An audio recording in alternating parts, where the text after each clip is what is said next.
Drama serial बेलगाम के episode 108 में ऐसा क्या हुआ कि ऑडियंस हैरान रह गई। इस बात को जानने के लिए वीडियो एंड तक लाजमी देखें। यहाँ पर अलीज़े और अफनान बैठे हैं। अलीज़े अफनान को पूछती है कि तुम्हें बेटे अच्छे लगते हैं कि बेटी। वो कहता है जो भी हो सेहतमंद हो, बस अल्लाह ताला के इख्तियार में है, इंसान का क्या इख्तियार है इसमें। वो कहती है बंदे की ख्वाहिश भी तो होती है। वो कहता है नहीं, ऐसी कोई ख्वाहिश नहीं, मुझे बस सेहतमंद औलाद की दुआ है अल्लाह ताला से। तुम भी ऐसा फजूल ना सोचा करो। हाँ, वो फिर कहता है कि अगर ऐसा हुआ, मेरा बेटा हुआ, तो मैं उसका नाम अपने बाप के नाम पर रखूँगा। ये सोचते हुए वो अपने बाप को याद करता है, जिसमें उसका बाप कहता है मैंने तुम्हारी माँ के बाद तुम्हें एक इखलास के साथ पाला है, इस बात का भरम रखना। वो कहता है कि आप दुनिया के सबसे अच्छे बाप हैं, आपने मेरी किसी चीज़ में कोई कमी नहीं आने दी, मैं आपसे बहुत खुश हूँ। दूसरी तरफ रमशा फ़ोन सुन रही है अपनी चची का, और वो कहती है कि आपने शादी पर आना है, कल एनी की मायूं हैं। इस बात को लेकर वो बहुत खुश होती है और अफनान से कहती है कि मुझे कल एनी के घर शादी पर जाना है। अफनान कहता है कि नहीं, ऐसा नहीं हो सकता, अच्छा नहीं लगता, घर का माहौल डिस्टर्ब होगा। वो कहती है कोई बात नहीं है, प्लीज़ मुझे जाने दो। वो कहता है कि यहाँ पर लोग बातें बनाएंगे, हम में से कोई एक भी गया तो। रमशा इस बात पर आर्ग्यू करती है और कहती है कि अफनान प्लीज़, अगर आपने मुझे जाने ना दिया तो चची नाराज़ हो जाएंगी, मुझे अच्छा लगेगा वहाँ जाना। वो कहता है कि तुम बात समझने की कोशिश करो, तुम्हें समझ नहीं आ रहा कि हमारा वहाँ जाना मुनासिब नहीं है, बेशक वो तुम्हारे बहुत क्लोज़ हैं। जिस पर रमशा चुप हो जाती है और रमशा सोचती है कि ये क्या हो गया है, क्या मैं नहीं जा पाऊँगी उसकी शादी पर, वो मेरी बहुत ही क्लोज़ दोस्त है। यहाँ पर दूसरे सीन में देखते हैं कि अलीज़े अफनान को कह रही है कि मुझे तुम्हारे साथ शॉपिंग पर जाना है। वो कहता है मेरे पास टाइम नहीं है, मैंने ऑफिस जाना है, तुम प्लीज़ पप्पा साथ चली जाओ। वो कहती है नहीं, मैं मम्मी साथ तो जाती रहती हूँ, मुझे तुम्हारे साथ जाना है। वो कहता है सॉरी मैं नहीं जा सकता। वो उसको काट देता है और वो चली जाती है। यहाँ पर फिर रमशा आती है और उसको कहती है कि एनी की कॉल थी, वो इंसिस्ट कर रही है शादी पर।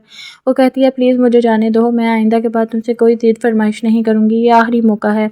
जिस पर अफनान चुप कर जाता है। वो सोचता है कि मैं इसको क्या जवाब दूँ, लेकिन अभी तक वो कश्मकश में है कि वो इसको जाने देगा या नहीं। यहाँ पर रमशा उसके साथ बहुत ज़िद करती है, फिर वो खुश हो जाती है। वो उसको कहता है ठीक है, तुम ड्राइवर के साथ चली जाना, जिस पर वो खुशी का इजहार करती है।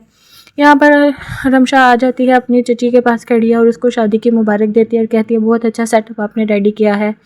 यहाँ पर एनी के पास आकर बैठती है तो एनी उसको अपनी बातें बताती है, तैयारी दिखाती है और कहती है कि ये ज्वेलरी मैंने पहनी है, ये मुझे अच्छी नहीं लग रही, प्लीज़ तुम मुझे कोई अपनी ज्वेलरी दे दो। वो कहती है मेरे पास घर है, इधर तो कोई भी नहीं है, मैं कैसे जाके ला सकती हूँ। वो शानी को भेज देती है कि जाके अफशीन पप्पो से मेरी ज्वेलरी ले आओ। अफशीन पप्पो इसको ज्वेलरी देने आती है तो वो दोनों माँ बेटियाँ इसको खूब बातें सुनाती हैं कि तुम चैरिटी ले लेते तो अच्छा था मांगने से, तो तुम्हारे पास, तुम लोग शादी इसीलिए करते हो अमीर घरों में ताकि अपने घर इस घरों का फ़ायदा उठा सको। अगर तुम इतने ही गैरतमंद थे तो तुम अपनी बहन को, अपनी कज़न को या सोशल मीडिया की दुनिया से दूर रखते। वो खामोशी से इनकी बातें सुनता रहता है और परेशान है कि वो इनको क्या जवाब दे। वो बाद में कहता है कि अगर मैं यहाँ पर खड़ा हूँ तो सिर्फ इस वजह से कि ये रमशा का घर है और आप अपनी औकात से बाहर हो रही हैं। आप मुझे इतनी बातें किस तरह सुना सकती हैं, आप अपनी हद में रहें। जिस पर अफशीन और अलीज़े परेशान हो जाती हैं कि ये आगे से हमें किस तरह जवाब दे रहा है। अलीज़े और इसकी माँ का मुंह बन जाता है, वो खामोशी अख्तियार करती हैं। अलीज़ा कहती है तुम लोग तो हो ही इस काबिल। वो कहता है कि हम अमीरी और गरीबी देखकर शादी नहीं करते, हम अच्छे लोगों को देखकर शादी करते हैं और ऐसी कोई बात नहीं है। वो कहती है अच्छा जी, बहुत सही बात की तुमने, तुम तो बहुत गैरतमंद हो। वो कहता है मैं गैरतमंद ही हूँ, बेगैरत नहीं हूँ जो यहाँ पर ही खड़ा रहूँ।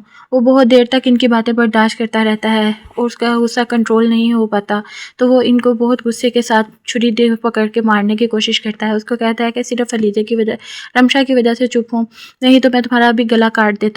तुम मुझे जितनी बातें सुना रही हो, तुम्हारा यही हल है कि मैं तुम्हारी ज़ुबान काट दूं और तुम्हें गला से काट के फेंक दूं। जिस पर दोनों माँ बेटियां डर जाती हैं और अफशीन पप्पो कहती है तुम्हें इस घर से जो भी चाहिए प्लीज़ ले लो, लेकिन ये छुरी नीचे रखो। और वो वहाँ पर इनको बातें सुना के धमका के चला जाता है।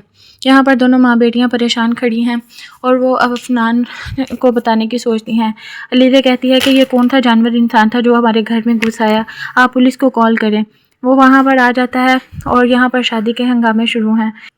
सब लोग बहुत खुश हैं, ढोलक बज रही है और यहाँ पर रिमशा देखती है कि सब कुछ कितना अच्छा चल रहा है। इतनी देर में वहाँ पर शानी आ जाता है ट्रे लेकर मिठाई की, और वो रमशा को देखकर हैरान हो जाता है कि ये तो बहुत खूबसूरत लग रही है। वो अपनी पिछली बातों को याद करता है, कहता है कि रमशा मेरे कितने तरले किया करती थी कि शानी प्लीज़ मुझे तुम्हारे साथ रहना है, मुझे अपने साथ जहाँ भी रहो मुझे अपने साथ रखो, मैं तुम्हारे साथ दुबई जाना चाहती हूँ, हम अपनी वहाँ से एक नई ज़िंदगी शुरू करेंगे, सारी पिछली बातें भूल जाएंगे।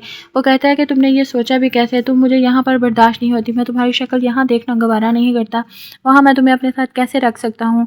वो कहती है शानी तुम्हें अभी भी एक दफ़ा भी इतने سالوں میں مجھ سے محبت نہیں ہوئی۔ وہ کہتا محبت تو بہت دور کی بات، میں تم سے نفرت بھی نہیں کرتا۔